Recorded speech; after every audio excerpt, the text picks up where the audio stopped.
부산진교회 성도 여러분 반갑습니다. 2월 26일 수요일 부산진 오늘의 묵상입니다.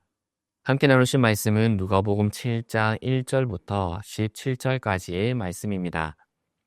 예수께서 모든 말씀을 백성에게 들려주시기를 마치신 후에 가버나움으로 들어가시니라.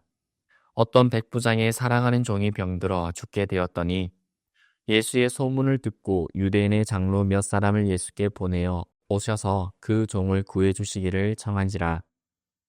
이에 그들이 예수께 나와 간절히 구하여 이르되 이 일을 하시는 것이 이 사람에게는 합당하니이다. 그가 우리 민족을 사랑하고 또한 우리를 위하여 회당을 지었나이다 하니 예수께서 함께 가실새 이에 그 집이 멀지 아니하여 백부장이 벗들을 보내어 이르되 주여 수고하시지 마옵소서. 내 집으로 들어오심을 나는 감당하지 못하겠나이다. 그러므로 내가 주께 나아가기도 감당하지 못할 줄을 알았나이다. 말씀만 하사 내 하인을 낫게 하소서. 나도 남의 수하에 든 사람이요 내 아래에도 병사가 있으니 이더러 가라 하면 가고 저더러 오라 하면 오고 내 종더러 이것을 하라 하면 하나이다. 예수께서 들으시고 그를 놀랍게 여겨 돌이키사 따르는 무리에게 이르시되 내가 너희에게 이르노니 이스라엘 중에서도 이만한 믿음은 만나보지 못하였노라 하시더라. 보내었던 사람들이 집으로 돌아가 보매 종이 이미 나아 있었더라. 그 후에 예수께서 나임이란 성으로 가실새 제자와 많은 무리가 동행하더니 성문에 가까이 이르실 때에 사람들이 한 죽은 자를 메고 나오니 이는 한 어머니의 독자요 그의 어머니는 과부라. 그 성에 많은 사람도 그와 함께 나오거늘 주께서 과부를 보시고 불쌍히 여기사 울지 말라 하시고 가까이 가서 그 관에 손을 대시니 맨 자들이 서는지라.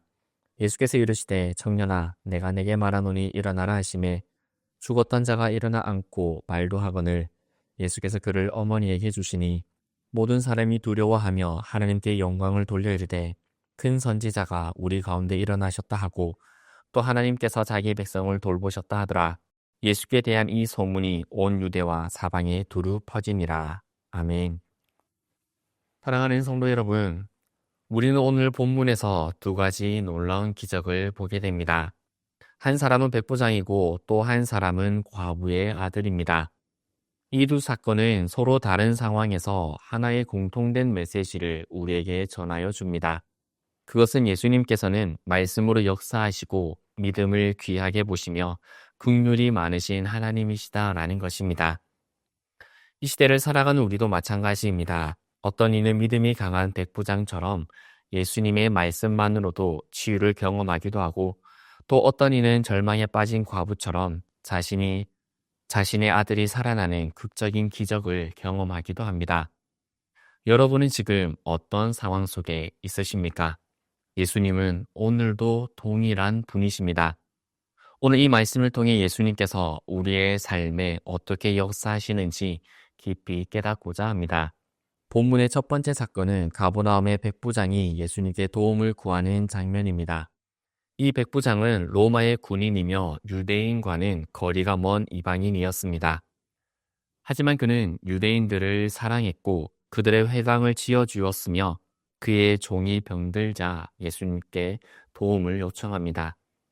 그는 예수님께 나아가면서도 스스로를 낮추어 이렇게 말합니다. 주여 수고하시지 마옵소서. 내 집에 들어오심을 나는 감당하지 못하겠나이다. 그러므로 내가 주께 나아가기도 감당하지 못할 줄을 알았나이다. 말씀만 하사 내 하인을 낫게 하소서. 아멘. 이것이 백부장의 믿음입니다. 그는 예수님의 말씀만으로도 종이 나을 것을 믿었습니다. 그 믿음에 예수님께서는 감탄하십니다. 이스라엘 중에서도 이만한 믿음은 만나보지 못하였노라. 여러분, 오늘 우리에게도 이 믿음이 필요합니다. 기적을 보기 전에 먼저 믿을 수 있으시겠습니까? 우리는 때때로 눈에 보이는 증거를 원합니다. 하지만 믿음은 보이지 않는 것을 확신하는 것입니다. 오늘도 예수님께서 말씀으로 역사하십니다. 우리에게 말씀을 주셨습니다. 이 말씀이 여러분의 인생을, 우리의 인생을 변화시킬 것입니다. 백부장처럼 그 말씀을 온전히 신뢰하실 수 있기를 소망합니다. 두 번째 사건은 나인성에서 벌어집니다. 한 과부가 아들을 잃고 장례를 치르는 행렬에 있었습니다. 과부는 당시 사회에서 가장 취약한 존재였습니다. 남편도 없고 이제 유일한 생계 수단이었던, 유일한 의지의 대상이었던 아들마저 잃었습니다. 그녀의 삶은 절망 그 자체였습니다. 예수님께서는 그녀를 보시고 불쌍히 여기사 이렇게 말씀하십니다. 울지 말라. 그런데 이 말씀은 이해하기 어려운 말씀입니다. 과부에게 아들이 죽었는데 어떻게 울지 않을 수 있겠습니까?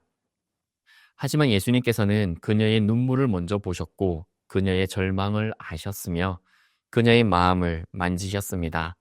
그리고 관에 손을 얹으시고 이렇게 말씀하십니다. 청년아, 내가 내게 말하노니 일어나라.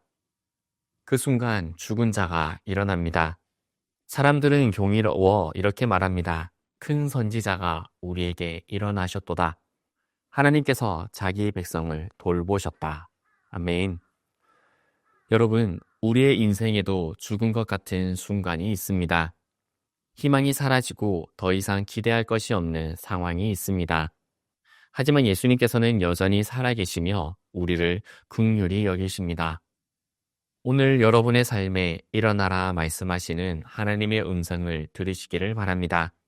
무너진 마음, 상한 영혼, 잃어버린 희망을 다시 살아나는 은혜를 경험하시기를 바랍니다. 오늘 본문을 통해 세 가지 중요한 교훈을 우리는 얻을 수 있습니다. 먼저는 하나님의 말씀을 신뢰하는 믿음이 필요하다는 것입니다. 백부장은 말씀으로도 충분하다고 믿었습니다. 우리도 기적을 보기 전에 하나님의 말씀을 신뢰해야 합니다. 두 번째로 예수님은 우리의 절망을 아시고 긍휼히 여기십니다.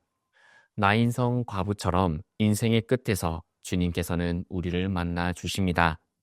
주님은 우리가 울 때 함께 우시며 다시 일으켜 세워주십니다. 세 번째로는 예수님은 생명의 주관자이십니다. 백부장의 종을 치유하시고 죽은 청년을 살리시는 예수님이십니다. 우리가 믿고 의지하는 예수님께는 불가능이 없습니다. 사랑하는 성도 여러분, 오늘 우리는 예수님을 정말로 믿고 있습니까? 우리의 삶의 문제를 예수님께 온전히 맡길 수 있습니까? 예수님은 오늘도 동일하게 우리 가운데 역사하십니다. 우리가 그분의 말씀을 신뢰할 때 기적은 이미 시작되었습니다. 내가 내게 말하노니 일어나라 라는 그 말씀을 마음에 새기고 믿음으로 주님께 나아가는 오늘 우리의 삶이 되기를 간절히 소망합니다. 함께 기도드리겠습니다. 사랑하는 하나님, 오늘도 우리를 지켜주시고 인도해 주심에 감사드립니다. 우리의 삶 속에서 주님의 말씀을 신뢰하며 살아가게 하시고 어떤 상황 속에서도 믿음을 잃지 않게 하소서. 우리의 연약함을 긍휼히 여기시고 주님의 위로와 평안을 허락하여 주옵소서. 주님께 의지하며 하루를 살아가게 하시고 우리의 모든 걸음을 인도하여 주시기를 간구합니다. 예수 그리스도의 이름으로 기도드립니다. 아멘.